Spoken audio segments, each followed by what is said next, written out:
Estamos de volta com Hora Geral na Santa Cecília TV. Agora são 7 horas e 25 minutos e eu vou apresentar para os telespectadores o Orlando Augusto da Silva. Ele é presidente da Associação Brasileira de PPP. Tudo bem, meu amigo Orlando? Tudo bem, Douglas. Prazer em recebê-lo aqui. Obrigado você pelo convite. Nós temos uma manchete e você, presidente da Associação Brasileira de PPP. PPP é parceria público-privada, mas até aí nada muda. Queria que você explicasse para os telespectadores o que significa PPP. Douglas, a partir do ano de 2004, houve a aprovação de uma lei federal em que permite que a União, os estados e municípios recebam investimentos da iniciativa privada para serviços e obras públicas, né? Sem que isso comprometa a receita municipal. Um exemplo muito simples, né, que você acabou de ler agora em um dos jornais, é que o município de São Paulo vai ser obrigado a aumentar o IPTU em 24% hoje, quase 30%. Exato. E chegando em algumas situações do município até em 50%. Os comerciais. Justamente. Então, se ele vai aumentar os impostos, é porque ele não tem receita suficiente para fazer as obras do município. A lei de parceria público-privada permite ao gestor público, ao administrador público, que ele faça essas obras sem necessariamente aumentar os impostos. Por exemplo, aqui na cidade de Santos, existem alguns projetos que não saem do papel. E a gente, conversando com os políticos, participando da vida política da cidade de Santos, a gente sempre ouve, não tem verba, não tem orçamento, né? Eu vou dar um exemplo e quero que o telespectador preste bem atenção naquilo que o Orlando vai comentar. Nós temos o Hospital dos Estivadores, que, a meu ver, foi um ganho da administração anterior em ter adquirido o hospital para o município, mas hoje, literalmente, ele é um elefante branco. Por quê? Ele está ali parado, né? E informações que eu tenho é que, se ele estivesse funcionando, no mínimo seriam de 1.000 a 1.200 pessoas trabalhando. Essa conta para a Prefeitura de Santos seria totalmente inviável em termos de orçamento e da lei de responsabilidade fiscal, ou seja, a Prefeitura não teria caixa para bancar esses funcionários e ela literalmente quebraria. Sim. Qual a alternativa nesse caso, então? Perdão. No caso do Hospital dos Estivadores, tomando como exemplo, seria um exemplo típico onde a administração pública municipal poderia aplicar esta lei de parceria público-privada. Inclusive, essa lei agora está tramitando na Câmara dos Vereadores para ser aprovada e hoje, inclusive, vai ter audiência pública, né? Onde nós vamos conversar sobre esse assunto às 18 horas na Câmara dos Vereadores. Mas voltando a esta questão do Hospital dos Estivadores, hoje existe a lei de responsabilidade fiscal que proíbe que o administrador público passe 53% daquilo que ele recebe. Daquilo que ele recebe com folha de pagamento. Isso. No caso do Hospital dos Estivadores, mesmo que ele já estivesse pronto hoje, me parece que o município de Santos já está com 51% da sua arrecadação comprometida com folha de pagamento. Que é o limite prudencial. Que é o limite chamado limite prudencial. No caso do Hospital dos Estivadores, hoje, pela própria remuneração de um médico, que ele tem que ser bem remunerado mesmo, porque senão a pessoa não trabalha. Lógico. Já passaria muito essa questão da lei de responsabilidade fiscal. Fazendo a aplicação da parceria público-privada, essa responsabilidade da contratação viria por parte do privado. Ele faria um investimento na reforma ou construção que seja do hospital e receberia por um longo prazo, até o retorno financeiro do investimento, quer dizer, não comprometendo a receita do município. Por exemplo, para que o nosso telespectador possa entender, às vezes é um tema difícil, mas é importante que a informação chegue ao conhecimento dos telespectadores, uma das razões do Hora Geral. No caso da PPP, a empresa ela ganharia essa concessão por parte da Prefeitura, não importa qual, ela teria um tempo para explorar e depois desse tempo, vai 25, 30 anos, depois desse prazo, voltaria o imóvel para o município? Na verdade... A grosso modo. Sim, a grosso modo sim. Vamos analisar a coisa como se fosse um leasing na nossa vida particular. O leasing você não compra à vista porque você não pode, faz um leasing, aquele patrimônio, vamos dizer, vai ficar em garantia, um carro ou sua casa fica hipotecada junto ao financiamento, como da Caixa Econômica, mas no caso do poder público fica diferente. Quando eu faço uma parceria público-privada, imediatamente aquele bem se torna público. Ele se torna um bem público. Eu não tenho, nunca vou poder, através de um financiamento de parceria privada, fazer a retomada desse bem. É muito interessante essa parte, porque um exemplo, vamos tomar, nós vamos fazer um hospital novo, o Hospital dos Estivadores na época. Se ele se tornasse um bem através de uma PPP, ou uma escola, ou uma creche, ou coisa parecida, esse bem já é público. A única coisa que eu vou receber acima, vamos dizer, de 5 a 35 anos, é a remuneração sobre aquele investimento. Existe a possibilidade, Orlando, depois de 30 anos, por exemplo, ser prorrogado essa exploração, ou é natural, depois dos 30 anos, ser devolvido o imóvel, ou seja, para a prefeitura? O que acontece é o seguinte, a lei de parceria privada, você só permite que você faça concessões até 35 anos. Não mais do que isso. Você vai, logicamente, depois desse período, não pode ser renovado, e sim feita uma nova licitação para ver quem vai administrar novamente. E quando você fala uma nova licitação, novas empresas podem se apresentar? Sem dúvida. E tem mais um risco muito grande. Quando o investidor, que no caso, faz esse aporte de capital, ele é responsável e só vai começar a receber quando o serviço começar a ser prestado. Ele não recebe nada adiantado, é proibido o recebimento de receitas antes da prestação de serviço começar a ser executada. Por exemplo, uma empresa A ganhou ganhou a parceria com a prefeitura para colocar os hospitais estivadores para funcionar. Correto. Só que isso demora 2 anos até equipar, contratar. Durante esses 2 anos, a despesa é da empresa privada, e depois de entregue é que ela vai conseguir ter um retorno, começar a ter um retorno do dinheiro investido. E obrigado. É como a lei, voltando numa fase simples, é o leasing. Você só vai começar a pagar aquele carro 30 dias após que você recebeu o carro. E a parceria privada é a mesma sistemática. Senão não teria fundamento nenhum. Quando eu faço o aporte financeiro antes que exista a obra ou serviço, fatalmente isso vai dar problema à administração pública ou tem os casos de abandonos, né?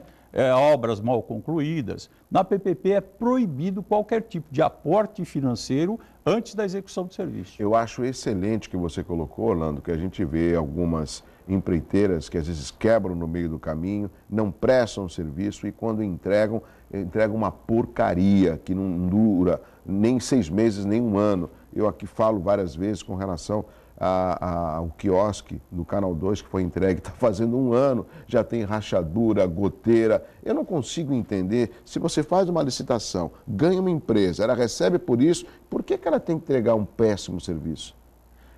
Um dos grandes motivos, acho que um dos graves problemas, que tem uma lei de licitação, que é 8.666, que ali é preço e técnica. Então, infelizmente, ganha o preço mais barato. Na parceria privada não é bem assim. Ganha-se melhor técnica e, dentre as melhores técnicas, os melhores preços. Excelente. Que acho que é o normal, é como nós em nossas vidas, né? Hoje você não pode mais vincular preço à qualidade. A qualidade de preço é uma coisa natural em qualquer produto. E principalmente no mundo capitalista, onde tem a concorrência muito grande. Então, é bom você ter um bom preço e um bom produto. Por que tem que ser um menor preço e um péssimo produto? É inerente, é natural. Hoje você nem mais pergunta se a qualidade do produto é boa por causa do preço. É uma coisa intrínseca, ela já é junto, né? Orlando, nós temos imagens da rodoviária de Santos, inclusive foram enviadas por um telespectador, o Francisco Charles, do Marapé.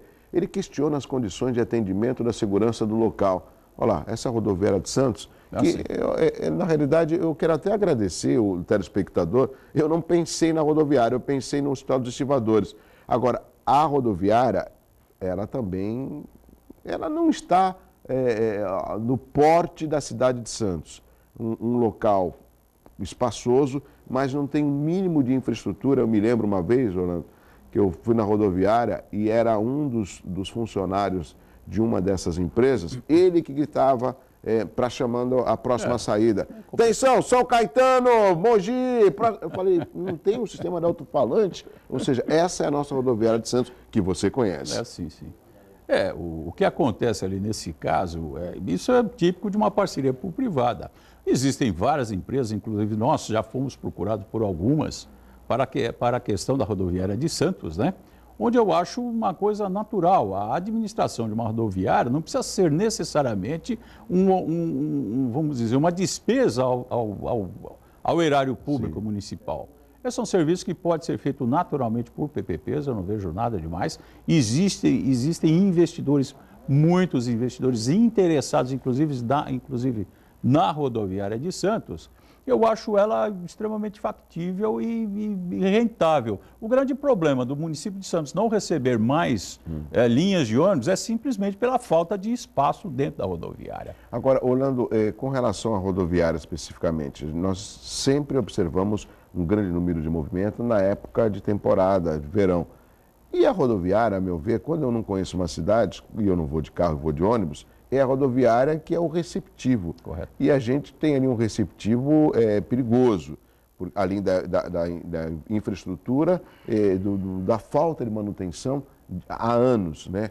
Nesse caso, essa PPP, essa empresa, ela poderia modernizar a rodoviária, poderia ser feita a rodoviária num outro local, dependeria o quê? De um acordo entre a prefeitura e a empresa? Sim, no caso, a questão logística hoje, onde está a rodoviária, se nós analisarmos o tempo que ela foi construída, ela era na entrada da cidade, na verdade, né? Hoje a cidade mudou de entrada, cresceu muito, né?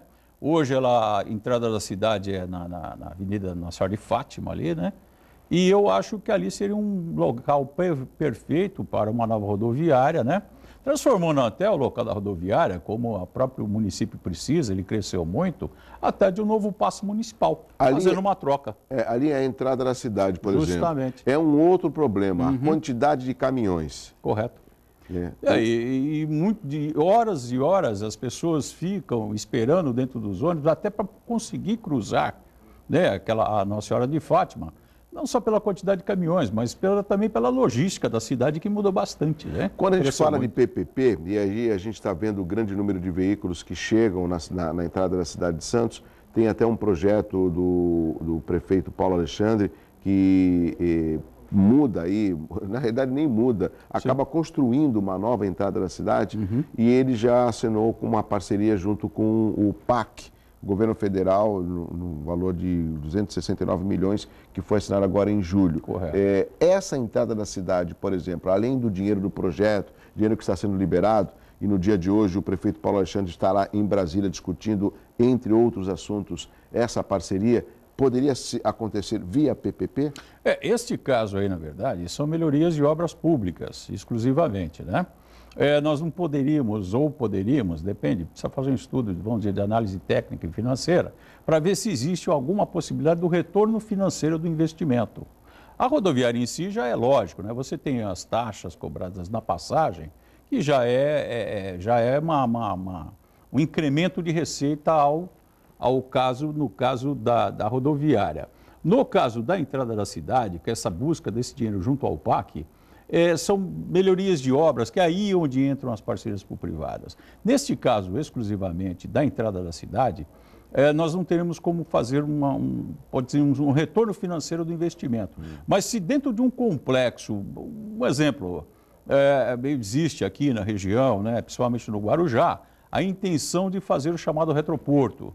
E dentro do retroporto seriam feitas, vamos dizer, melhorias estruturais ao redor para que desse acesso. Logística. Isso entra tudo dentro de um pacote PPP para novos viadutos, túneis e coisa parecida. No caso da rodoviária, ali mesmo na entrada da cidade, dentro desse pacote de parceria público-privada, poderia ser feito, vamos dizer, dentro do custo da obra do privado, ele poderia pôr junto ali ou um viaduto ou um túnel para acesso dos ônibus na entrada da cidade ali, como um exemplo de rodoviária. A rodoviária tem que estar fora do fluxo de trânsito, né?